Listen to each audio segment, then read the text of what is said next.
नमस्कार। अब तक हमने समानता के बारे में पढ़ा और आज हम प्रोटेक्टिव डिस्क्रिमिनेशन के बारे में पढ़ने जा रहे हैं। और प्रिंसिपल ऑफ फेयरनेस ये बीए प्रोग्राम फर्स्ट ईयर का थर्ड यूनिट में ये टॉपिक हम कवर करने जा रहे हैं। ठीक है, सबसे पहला प्रश्न आता है कि प्रोटेक्टिव डिस्क्रिमिनेशन क्या है। इसको समझने के लिए हम चलते हैं एक उदाहरण में। ठीक है, एक रियल लाइफ एग्जांपल में। आपने सुना होगा, आप सभी ने सुना होगा, आप सबने देखा होगा कि जब भी आप कॉलेज में एडमिशन लेने जाते हो, आप सभी कॉलेज बच्चे हो, और जब भी आप कॉलेज में एडमिशन लेने जाते हो तो क्या होता है, जब आप कॉलेज में एडमिशन लेने जाते हो तो आपको अलग अलग मेरिट लिस्ट मिलती होगी। चाहे आप रेगुलर में जाओ या एनसीबी में जाओ या एसओएल में जाओ या कहीं भी जाओ, एक मेरिट डिसाइड होता है, एक मेरिट लिस्ट लगती है। और मेरिट लिस्ट में आपने देखा होगा एक होता है जर्नल, ठीक है, एक होता है ओबीसी, ओबीसी का अर्थ होता है अदर बैकवर्ड कास्ट, और उसके बाद एससी, एससी का मतलब होता है शेड्यूल कास्ट, एसटी इसका मतलब होता है शेड्यूल ट्राइब। जनरल का मतलब सामान्य, ओबीसी का मतलब अन्य पिछड़ा वर्ग, ठीक है, एससी का मतलब है अनुसूचित जाति और एसटी का मतलब है अनुसूचित जनजाति। ठीक है, अनुसूचित जनजाति, इसी को हम ट्राइबल भी कहते हैं। ठीक है, अब आपने जब वो मेरिट लिस्ट देखी होगी तो आपने देखा होगा कि जो जर्नल होते हैं उनका जो कट ऑफ है, अगर रेगुलर की आप देखो तो 99% से लेके 100 के बीच में रहती है। अगर आप ओबीसी का देखोगे तो ये जो कट ऑफ रहता है ये 95 से लेके 100% रहता है। अगर आप एससी का देखोगे तो इसका 90 से लेके 95 के बीच में या इससे थोड़ा ज़्यादा रह सकता है। एसटी तो इस प्रकार से आप देखोगे कि अलग अलग कैटेगरी होगा। इसके अलावा अन्य कैटेगरी भी देखोगे तो वहाँ पे आपको विकलांग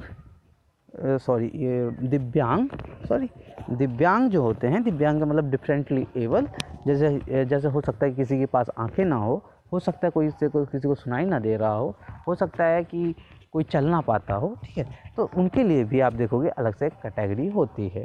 ठीक है, उसी के आधार पर उनका क्या होता है, एडमिशन होता है और आप सभी बन जाते हो कॉलेज स्टूडेंट।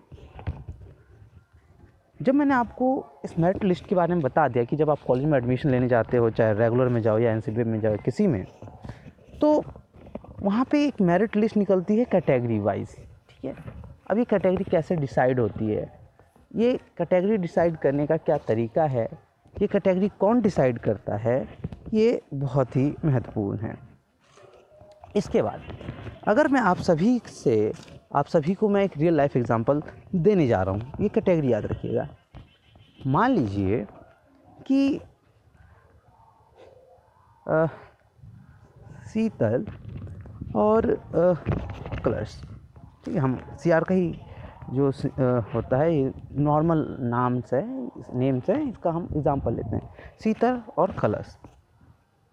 कलर्स का एग्जांपल है शीतल और कलर्स का, तो हाइपोथेटिकल कंडीशन में चलते हैं हम ये दो नाम कर लेंगे, लेकिन ये रियल लाइफ एग्जांपल भी हो सकता है। ठीक है, नाम अलग अलग हो सकते हैं। क्या होता है कि ये जो मैं आपको एग्जांपल दे रहा हूँ, ये एग्जांपल मैं आपको भार्गव और आचार्य की बुक का दे रहा हूँ। अब देखिए क्या होता है कि जो शीतल होती है ये जनरल कोटे से है। ठीक है, जनरल कोटे से है। और जो कलश है वो मान लीजिए कि वो एससी कोटे से है। ठीक है, अब ये दोनों ही जाते हैं कहाँ, कॉलेज में एडमिशन ले रहे हैं। किस कॉलेज में, मेडिकल कॉलेज में। अब मेडिकल कॉलेज में क्या होता है कि एक ही सीट है, हाइपोथेटिकली मान लेते हैं कि एक ही सीट है। अब ये जो एक सीट है इसमें दोनों कैंडिडेट में से हमारी शीतल और कलश में से किसी एक का ही एडमिशन हो सकता है। अभी तक हम क्या क्या चल रहे हैं कि जो शीतल है वो क्या है, वो जनरल स्टूडेंट है, जनरल कैटेगरी, और जो कलश है वो ओबीसी, ठीक है, तो सॉरी एससी मान के हम चल रहे थे। अब क्या हुआ कि अब एंट्रेंस होता है। एंट्रेंस जब होता है, एंट्रेंस मतलब एग्ज़ाम होता है एडमिशन के लिए। जब ये एंट्रेंस होता है तो उसमें देखा जाता है कि जो शीतल थी जो जनरल कैटेगरी की स्टूडेंट थी, इसके अधिक मार्क्स आते हैं, या मान लीजिए इसके 90 आ गए। और जो क्लस थी, हम हाइपोथेटिकली नाम ले रहे हैं, ये अगर आपका नाम आप में से किसी का मैच होता हो तो ज़रूरी नहीं है कि ये आपके ऊपर एग्जाम्पल दिया गया है, ठीक है, नाम अलग हो सकते हैं, मैंने हाइपोथेटिकली नाम ले लिए हैं, ठीक है। और इनका मान लीजिए 80। अब एक एंट्रेंस हुआ मेडिकल कॉलेज का, उसमें कलश के आए 80 और शीतल के आ गए 90। लेकिन कॉलेज बोर्ड ने ये डिसाइड किया कि जो एडमिशन है वो हम कलश को देंगे। और जैसे ही ये डिसाइड किया, अब एक समस्या उत्पन्न हो गई। क्या समस्या उत्पन्न हो गई? समस्या ये उत्पन्न हो गई कि क्या ये करना सही है। क्यों? क्योंकि अगर आप मार्क्स के हिसाब से देखें, नंबरों के हिसाब से देखो, तो एडमिशन किसकी होनी चाहिए थी? शीतल की होनी चाहिए थी। लेकिन एडमिशन किसको कॉलेज ने दे दिया? कलश को दे दिया।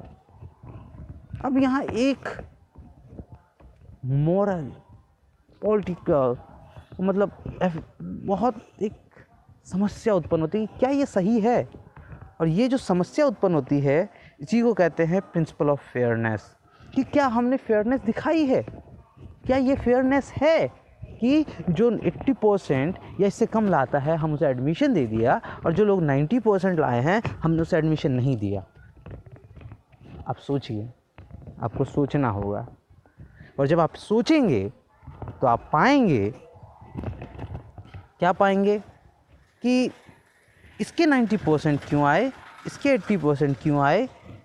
क्या दोनों के इंटेलेक्ट में कम अंतर है, या दोनों के जो पृष्ठभूमि है, पृष्ठभूमि मतलब बैकग्राउंड, ठीक है, क्या इनके बैकग्राउंड में अंतर है?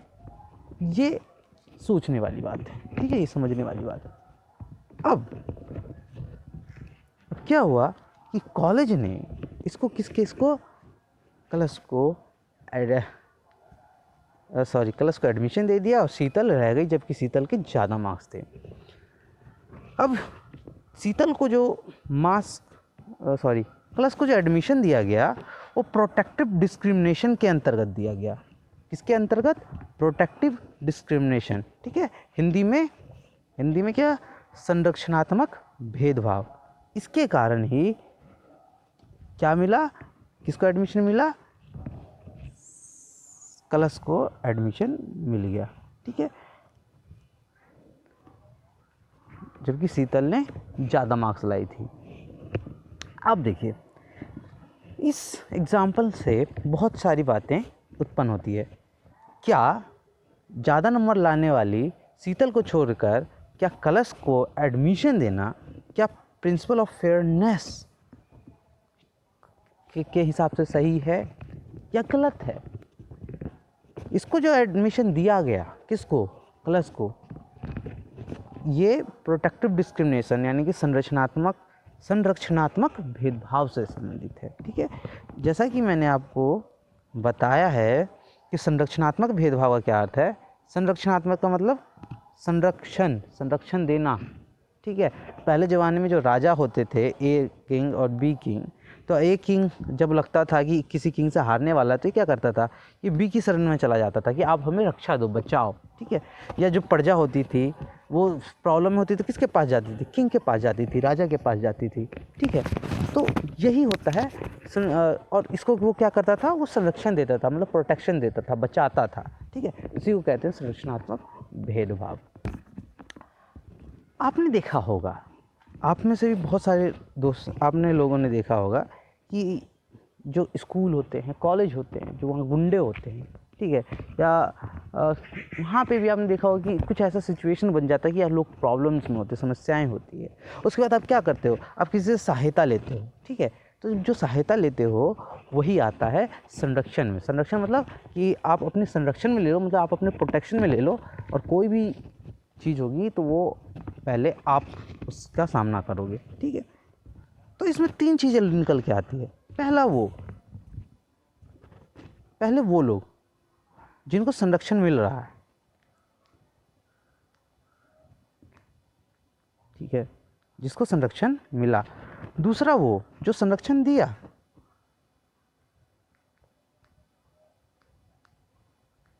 ठीक है। पहला वो जिसने संरक्षण मिला, जिसे संरक्षण मिला। दूसरा वो जिसने संरक्षण दिया, ठीक है। जैसे मान लीजिए कि इस केस में किसको संरक्षण मिला, इस केस में संरक्षण मिला क्लस को, ठीक है। दूसरे वो जिसने संरक्षण दिया, संरक्षण किसने दिया, संरक्षण दिया किसने, कॉलेज ने। कॉलेज को आप अथॉरिटी मान सकते हो, स्टेट मान सकते हो, ठीक है। और तीसरा वो जिससे संरक्षण दिया गया, ठीक है, जिससे संरक्षण दिया गया। तो यहाँ शीतल समेत अन्य स्टूडेंट से उसे क्या दिया गया, संरक्षण दिया गया, ठीक है। शीतल के अलावा और भी स्टूडेंट्स हैं, उनसे उनको क्या दिया गया, संरक्षण दिया गया। इसके पश्चात, ठीक है, इसके पश्चात जब आपने समझ लिया कि इसमें 3 पक्ष हैं, ठीक, एक वो जिसको ये संरक्षण मिला, दूसरा वो जिसने संरक्षण दिया, और तीसरा वो जिससे संरक्षण मिला, ठीक है। अब प्रश्न ये उठता है कि आप किसी को संरक्षण दे रहे हो, ठीक है, आप किसी को प्रोटेक्ट कर रहे हो, तो क्या ये प्रोटेक्शन देना, ठीक है, क्या ये प्रोटेक्शन देना प्रिंसिपल ऑफ फेयरनेस के खिलाफ है क्या। प्रिंसिपल ऑफ फेयरनेस क्या है कि निष्पक्षता के नियम के खिलाफ है क्या। निष्पक्षता, क्या आप निष्पक्ष थे या नहीं थे। अगर आप निष्पक्ष नहीं थे तो आप न्याय के सिद्धांत के विरुद्ध हो। क्या, तो आप थ्योरी ऑफ जस्टिस के आप थ्योरी ऑफ जस्टिस, मैं यहाँ पे जब थ्योरी ऑफ जस्टिस का यूज़ कर रहा हूँ तो इसका अर्थ रॉल्स के बुक से नहीं है, ठीक है। तो ये न्याय के सिद्धांत के विरुद्ध है। इक्वालिटी, जो समानता का जो सिद्धांत है ना, तो इक्वालिटी के सिद्धांत के विरुद्ध है, ठीक है। तो ये क्या था कि ये इक्वालिटी के सिद्धांत के विरुद्ध है। अभी हमने इक्वालिटी पढ़ा, इक्वालिटी हमने क्या देखा कि ए है और बी है, दोनों को इक्वली ट्रीट करना है चाहे कोई भी सिचुएशन हो। हमने वोटिंग का एग्जांपल लिया था, हमने क्या देखा, वोटिंग वाले में ए भले ही पीएचडी का रखा हो और बी भले ही इलिटरेट हो, लेकिन दोनों के वोटिंग का परसेंटेज क्या है, इक्वल है। ए भले ही 80 साल का हो, बी भले ही 20 साल का है, इसको पॉलिटिकल नॉलेज नहीं कौन सी पार्टी कैसी है, लेकिन दोनों का वोटिंग वेटेज क्या है, इक्वल है। ए भले ही अंबानी हो, इसके पास लाखों करोड़ों इंडियन के बराबर अकेले पैसा है, और ये भले ही भिखारी हो जिसके पास 1 रुपया नहीं है, लेकिन दोनों के वोटिंग का वेटेज क्या है, एक है। दोनों कितना वोट दे सकते हैं, एक दे सकते हैं। तो यहाँ पे आपने इक्वालिटी का देखा, इक्वालिटी का आपने फैक्टर देखा कि यहाँ इक्वली ट्रीट हो रहा है। निष्पक्षता, ठीक है, निष्पक्षता का आपने सिद्धांत देखा कैसे निष्पक्ष है। लेकिन जैसे ही आप प्रोटेक्टिव डिस्क्रिमिनेशन की बात करते हो, ये जो सिद्धांत है ये उसके विपरीत हो जाता है। क्या हो जाता है, विपरीत हो जाता है। अब जब हम इसके विपरीतता की बात करते हैं, ठीक है, जब हम इसके विपरीत होने की बात करें तो उसके बाद बहुत सारे प्रश्न खड़े होते हैं, ठीक है। तो अब सबसे पहले हमें समझना होगा कि संरचनात्मक भेदभाव क्या है, जस्टिस ऑफ फेयरनेस क्या है, ठीक है, और ये डिबेट हम क्यों पढ़ रहे हैं, उसके लिए हमें इन सारे पॉइंट से होके गुजरना पड़ेगा। उसके बाद आपको कुछ समझ में आएगा, ठीक है। तो इतनी बात जो शीतल और जो क्लस का एग्जाम्पल दिया है, कॉलेज एडमिशन का एग्जाम्पल दिया है, उस सबको आप पॉइंट्स आउट करते हुए चलिए। इसके बाद सबसे पहले आपको समझना होगा, इससे पहले क्या समझना होगा कि मैंने आपको हज़ारों बार बताया है, रूसो, ठीक है, हिंदी में ऐसे लिखेंगे रूसो, मैं एक बार फिर से बता दूँ, रूसो ने अपनी कृति यानी कि अपनी बुक में, जिसका नाम ऑरिजिन ऑफ इनइक्वालिटी, ठीक है, ऑरिजिन ऑफ इनइक्वालिटी मतलब असमानता का उद्भव। तो असमानता का जो उद्भव है ये क्यों हुआ, कहाँ से हुआ, उसका मैंने आपको बताया था असमानता के उद्भव में कि ये असमानता कहाँ से आता है, ठीक है। ये असमानता कहाँ से आता है, ये असमानता आता है इनकी जो बुक है इसमें क्या बताते हैं कि असमानता दो जगह से आता है। ये किससे आई है? सोसाइटी से आई है। ठीक है, जैसे अमीरी गरीबी, शिक्षित अशिक्षित, क्या कोई रिच हो सकता है ना, कोई पुअर हो सकता है। ठीक है, कोई एजुकेटेड हो सकता है, कोई इलिटरेट हो सकता है, कोई ज़्यादा संपत्ति का मालिक हो सकता है, कोई कम संपत्ति का मालिक हो सकता है। तो ये सारी असमानताएं, ठीक है, ये सारी असमानताएं जो आई है, कहाँ से आई है? जो सोसाइटी से आई है, वो जो ठीक की जा सकती, जो सोसाइटी से आई है, उसको हम पारंपरिक या ट्रेडिशनल असमानता कहते हैं। ठीक है, तो इसके अंदर उन्होंने यही बात की है। अब एग्जाम्पल के साथ चलते हैं। कलश और शीतल। जो कलश थी जिसका एडमिशन हुआ है, जो शीतल थी जिसका एडमिशन नहीं हुआ है, ये एससी कैटेगरी से थी। ठीक है, और ये थी जनरल कैटेगरी से। अब इसकी जो असमानताएं हैं, ठीक है, तो इसको आप देखोगे कि सोसाइटी का कारण माना जाता है। तो इसको हम आगे बताएंगे, बस इतना ही समझ लीजिए, ये सोसाइटी के कारण या सोसाइटी का रीज़न है। ठीक है, अब इससे पहले आपको क्या करना है? इससे पहले आपको तो इस एग्ज़ाम्पल को भी अगर आप देखें तो आप पाओगे। ठीक है, तो आगे चलते हैं। दूसरा, इससे समझने के लिए आपको सोशल जस्टिस के कॉन्सेप्ट को समझना होगा। सोशल जस्टिस है ना, सोशल जस्टिस है जो ये कॉन्सेप्ट है, ये क्या कहता है? पहले ये समझिए। ये कहता है कि प्रत्येक व्यक्ति के पास, है ना, प्रत्येक व्यक्ति के पास वो सारी असमानता, मतलब सोशल जस्टिस का कॉन्सेप्ट क्या कहता है? ये कहता है प्रत्येक व्यक्ति के पास कम से कम, ठीक है, प्रत्येक व्यक्ति के पास कम से कम इतने संसाधन होने चाहिए ताकि वो सम्मानपूर्वक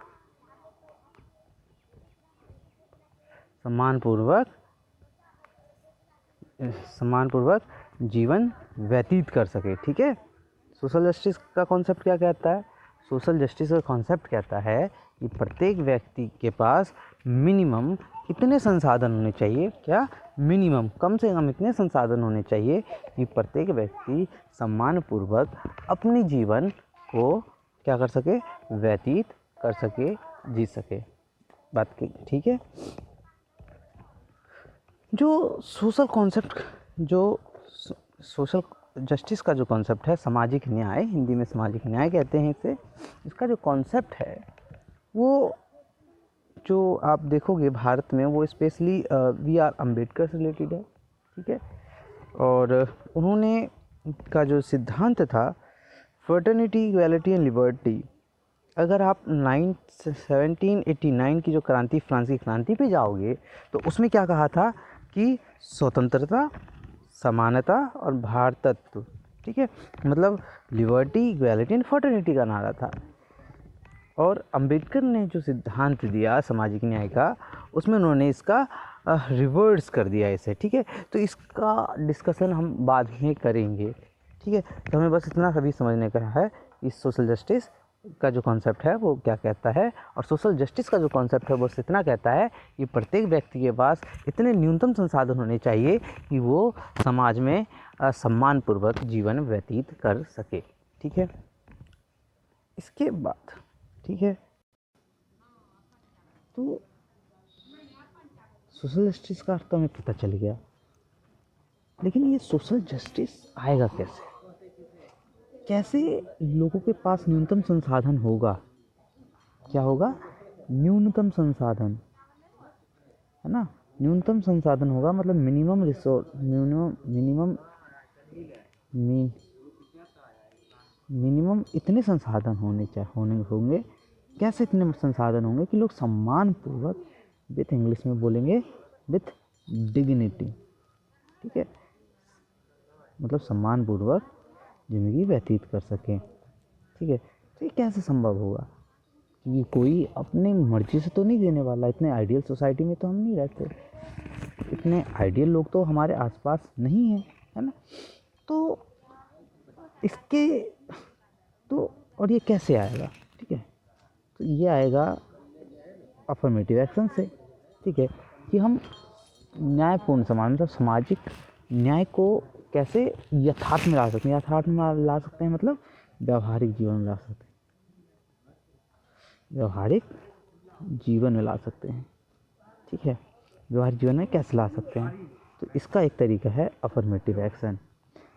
हमने शीतल और कलश के एग्जाम्पल में हमने देखा कि जिस प्रक्रिया के तहत जिस भी प्रक्रिया, और इंग्लिश में बोलिए प्रोसेस, जिस प्रोसेस के तहत शीतल जो कि 90 मार्क्स लाने के बाद जिसका एडमिशन नहीं हुआ बल्कि और 80 लाने वाली कलश का एडमिशन हो गया। ठीक है, कलश का एडमिशन हुआ, तो ये एक अफर्मेटिव एक्शन का पार्ट था। ठीक है, हमने क्या समझा कि इस एग्जाम्पल से हम देख रहे हैं तो ये जो प्रक्रिया थी ये अफर्मेटिव एक्शन कहते हैं, सकारात्मक कार्रवाई कहते हैं। अब जब आपने समझ लिया कि कलश का जो एडमिशन हुआ था, प्रवेश हुआ था कॉलेज में, अफर्मेटिव एक्शन की वजह से हो गया, जबकि शीतल का नहीं हो पाया, जबकि शीतल की ज़्यादा मार्क्स थे। तो ये अफर्मेटिव एक्शन है क्या, है ना? क्या है ये अफर्मेटिव एक्शन? आपके एग्ज़ाम में आएगा अफर्मेटिव एक्शन क्या है, तब आप क्या लिखेंगे? तो सबसे पहले कुछ बातें समझ लीजिए अफर्मेटिव एक्शन को समझने से पहले। अफर्मेटिव एक्शन राज्य के द्वारा किया जाता है। किसके द्वारा? राज्य के द्वारा, स्टेट, इंग्लिश में स्टेट, हिंदी में राज्य, है ना? अगर इंडिया में देखें तो इंडिया करता है। ठीक है, इंडिया में सेंट्रल गवर्नमेंट, ठीक है, और इसके नीचे कौन आता है? State government. स्टेट गवर्नमेंट में जैसे सेंट्रल गवर्नमेंट का मान लीजिए पीएम मोदी,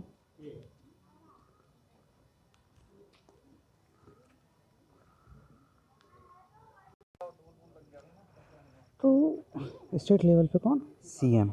सीएम कौन? केजरीवाल, ना? तो सेंट्रल लेवल पे कौन? पीएम मतलब प्राइम मिनिस्टर मोदी। और अगर आप दिल्ली लेवल पे देखें तो केजरीवाल, है ना? तो ये सारे क्या काम करते हैं? वेलफेयर के काम करते हैं। अब बात आती है अफर्मेटिव एक्शन की, तो मैंने सबसे पहले क्या बताया कि कौन करता है? स्टेट करता है। स्टेट से मतलब गवर्नमेंट करती है, क्योंकि स्टेट के नाम पे सारी शक्तियों का प्रयोग कौन करता है? स्टेट करती है। ठीक है, आगे चलते हैं। दूसरा, ये करते क्या है? ठीक है, ये करते क्या है? ये करते हैं एड्रेस स्ट्रक्चरल इनइक्वालिटी, मतलब इसका अर्थ होता है, स्ट्रक्चरल का अर्थ होता है इस वर्ड का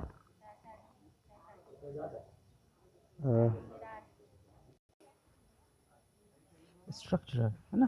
तो इसको हम क्या कहते हैं? Structural inequality. स्ट्रक्चरल मतलब संरचनात्मक इनइक्वालिटी।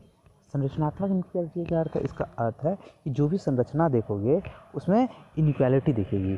जैसे कि मान लीजिए कि आप कास्ट सिस्टम देखिए, ठीक है, कास्ट स्ट्रक्चर देखेंगे आप, तो एक स्ट्रक्चर बना हुआ है, उसमें कास्ट के आधार पर इनइक्वालिटी है। ठीक है, आप शीतल और कलश दोनों की एग्जाम्पल देखिए। ठीक है, तो वहाँ पे क्या है? स्ट्रक्चरल इनइक्वालिटी है। ठीक है, कौन सी इनइक्वालिटी? Structural inequality. ठीक है, तो एड्रेस का मतलब क्या है? ये सॉल्व करता है, देखता है ना? क्या निपटाने की कोशिश करता है? क्या? स्ट्रक्चरल इनइक्वालिटी को कम करने की कोशिश करता है between different group and society. मतलब सोसाइटी के अंदर जितनी भी अलग अलग ग्रुप है उसको ठीक करने की कोशिश करता है। आगे चलते हैं। इसका जो नेचर होता है अफर्मेटिव एक्शन का, ये policy vary from region to region. ठीक है, इससे क्या होता है? इसका मतलब ये है कि जो स्ट्रक्चरल इनइक्वालिटी को दूर करने वाली बात है वो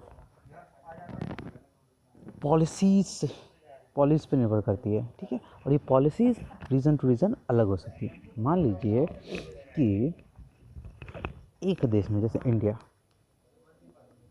ठीक है, यहाँ पे रिजर्वेशन दिया गया, दूसरे देश में किसी और टाइप का काम किया जा सकता है, हो सकता है स्कॉलरशिप दिया जाए, हो सकता है कि फ्री एजुकेशन दिया जाए ना, तो वो अलग अलग वैरी करता है, ठीक है। कहीं हो सकता है रोजगार दिया जा रहा हो, ठीक है।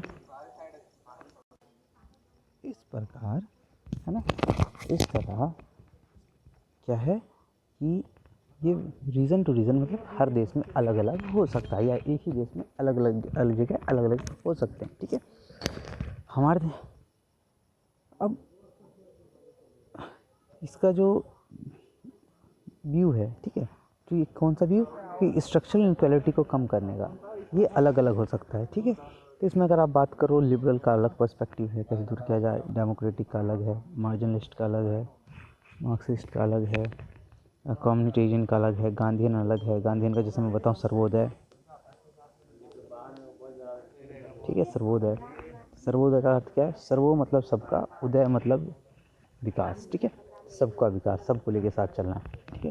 अगर मार्क्सिस्ट की बात करूँ, ये क्या करते हैं कि बुर्जुआ और सर्वहारा की बात करते हैं। फिर वो कहते हैं कि जो मोड ऑफ प्रोडक्शन होता है, मतलब उत्पादन के साधन हैं, वो एक किसी प्राइवेट हाथ में नहीं होना चाहिए, ठीक है। वो होना चाहिए मजदूरों के नियंत्रण में या पब्लिक सेक्टर में, ठीक है।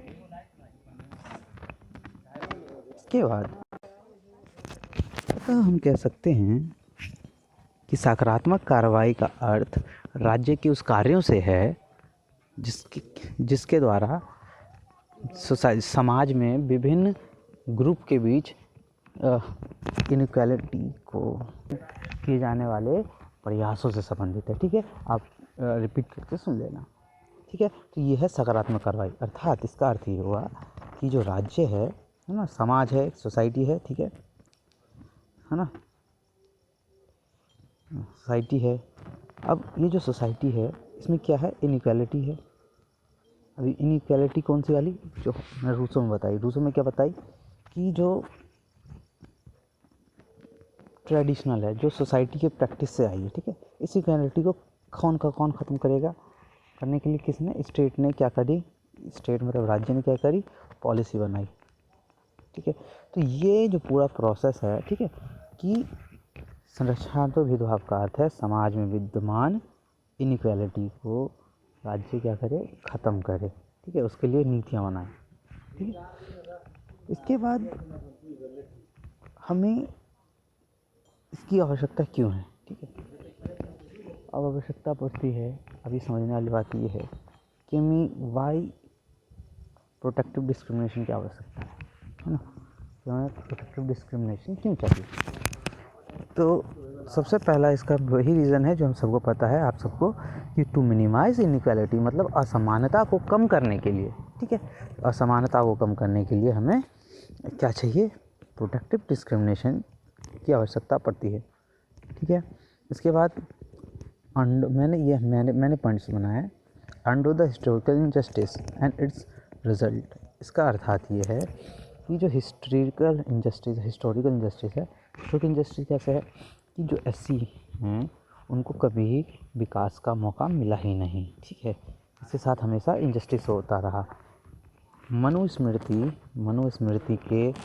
मनुस्मृति में इस बात की व्याख्या है कि अगर कोई दलित वेद का, है ना, जो वेद हैं, 4 वेद हैं, उसके का एक भी पंक्ति अगर सुन ले तो उसके कान में पिघला हुआ शीशा डाल देना चाहिए। अब सोच लीजिए, जिसने कभी शिक्षा ग्रहण किया ही नहीं, शिक्षा ग्रहण करने दिया ही नहीं गया, तो वो आपके साथ एक ही एग्ज़ाम में, एक ही कॉम्पिटिशन में कैसे बैठ सकता है, ठीक है।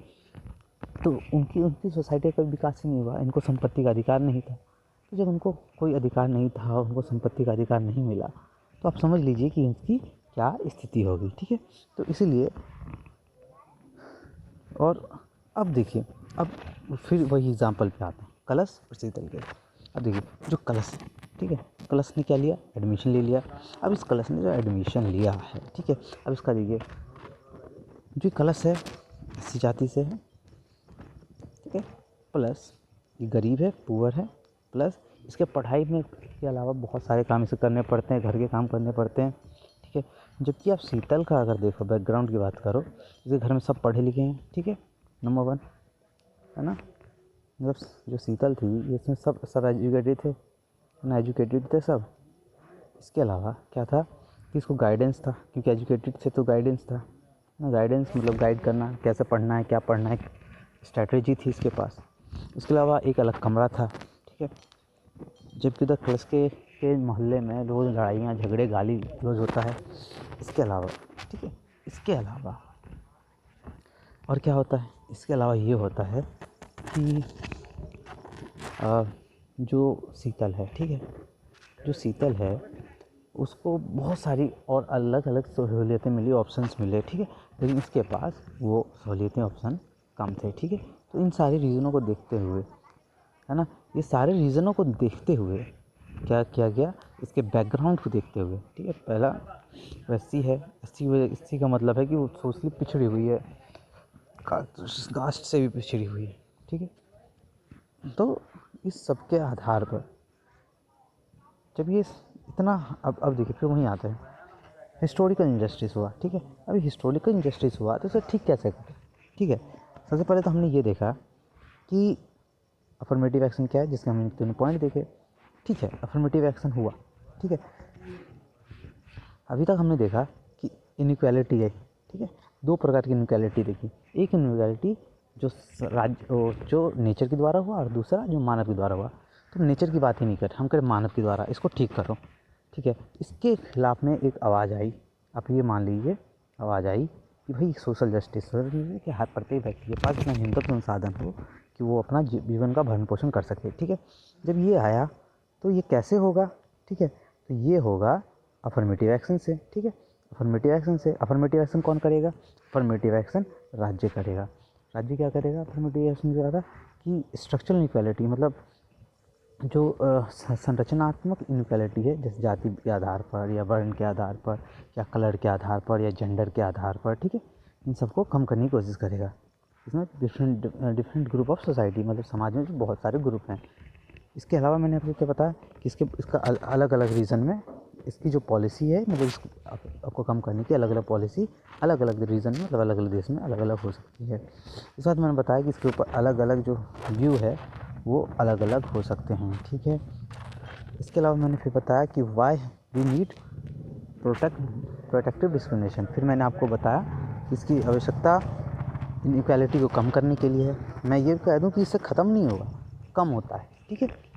इसके बाद हिस्ट्रिकल इंजस्टिस को अनड्यू मतलब ठीक करने के लिए, अभी कैसे कहाँ ठीक होगा, तो इसे ठीक, अब जादू की छड़ी तो है नहीं कि आप कैसे ठीक कर दोगे। जैसे इनजस्टिस लाइक कलर के आधार पर, कास्ट के आधार पर, रिलीजन के आधार पर, रीजन के आधार पर, बिलीफ के हिसाब से डिस्क्रिमिनेशन होता रहा है, ठीक है।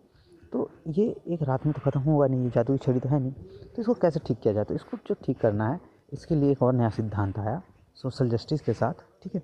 ये आया सोशल जस्टिस के साथ एक और सिद्धांत आया, कंपनसेटरी जस्टिस, मतलब क्षतिपूर्ति का न्याय। क्षतिपूर्ति का न्याय मतलब क्षतिपूर्ति का न्याय ये कहता है, ठीक है, याद ध्यान सुनिए, क्षतिपूर्ति का सिद्धांत ये कहता है कि अगर किसी व्यक्ति के साथ इतिहास में इतना इनजस्टिस हुआ जिसकी वजह से वो पिछड़े हुए हैं, ठीक है, जस्टिस से पिछड़े हुए हैं, तो उसको विशेष प्रयास किए जाने चाहिए जिससे वो इनजस्टिस से बच सकें। कहने का तात्पर्य है कि कुछ विशेष प्रावधान हो देश में, ना, कुछ विशेष प्रावधान हो जिससे वो इनजस्टिस से बच सके, ठीक है। अब विशेष प्रावधान जैसे इंडिया में रिजर्वेशन है, ठीक है, स्कॉलरशिप है, ठीक है, स्कॉलरशिप है, ठीक है, एजुकेशन इंस्टीट्यूशन में और एम्प्लॉयमेंट में रिजर्वेशन है, ठीक है। इसके अलावा अंबेडकर का बहुत अहम योगदान रहा है जिसको हम बाद में डिस्कस करेंगे। फिर इंडियन कॉन्स्टिट्यूशन में आइए, इंडियन कॉन्स्टिट्यूशन क्या कहती है रिजर्वेशन के बारे में, अफर्मेटिव एक्शन के बारे में। तो यहाँ पे आप देखोगे आर्टिकल 15(4), आर्टिकल 16(4), आर्टिकल 330।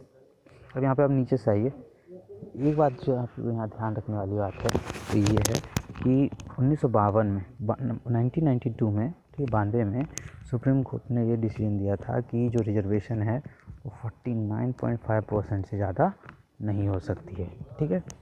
ये 1992 का डिसीजन है। इसके पश्चात मैंने आपको बताया कि जो आर्टिकल 15 है ये किससे रिलेटेड है, जाति, रंग, रूप, लिंग, रीजन के आधार पर आपसे कोई भेदभाव नहीं होगा, ठीक है। लेकिन यहाँ पे एक स्पेशल प्रोविज़न किया गया है इसके लिए जो SC ST होते हैं, ठीक है। ये आपने 15/4 और 16/4, ठीक है। ये 15/4 16/4 किससे रिलेटेड है? SC ST वुमेन, ठीक है, और OBC, ठीक है। ये जो पिछड़े हुए हैं उनके लिए विशेष प्रावधान का ये आयोजन करती है, जिसके आधार पर ये लोग रोज़गार में इनको स्पेशल अवसर प्रदान किए जा सकते हैं, ठीक है। इसके अलावा और भी देखें तो रिजर्वेशन इन आर्टिकल 330 मतलब अनुच्छेद 303 लोकसभा में आरक्षण की बात करता है, और 245D ये रिजर्वेशन ग्राम पंचायत में, आपने देखा होगा ग्राम पंचायत में कुछ सीटें रिजर्व होती है। इसके अलावा अगर आगे देखिए तो 243T इसमें नगर पालिका का जो सीट होता है वो रिज़र्व होता है। इसके बाद जो एक बात ये और याद रखिए कि जो सुप्रीम कोर्ट है, सुप्रीम कोर्ट जो है इसने 1900 रिजर्वेशन पे एक बहुत ही इम्पॉर्टेंट डिसीजन दिया था। किसमें? 1992 में। क्या दिया था? जो टोटल रिजर्वेशन है वो कैसे भी करें 49.5% से ज़्यादा नहीं बढ़ाई जा सकती, ठीक है। तो इसी प्रकार से आपको ये सारी चीज़ें याद करनी है, ठीक है।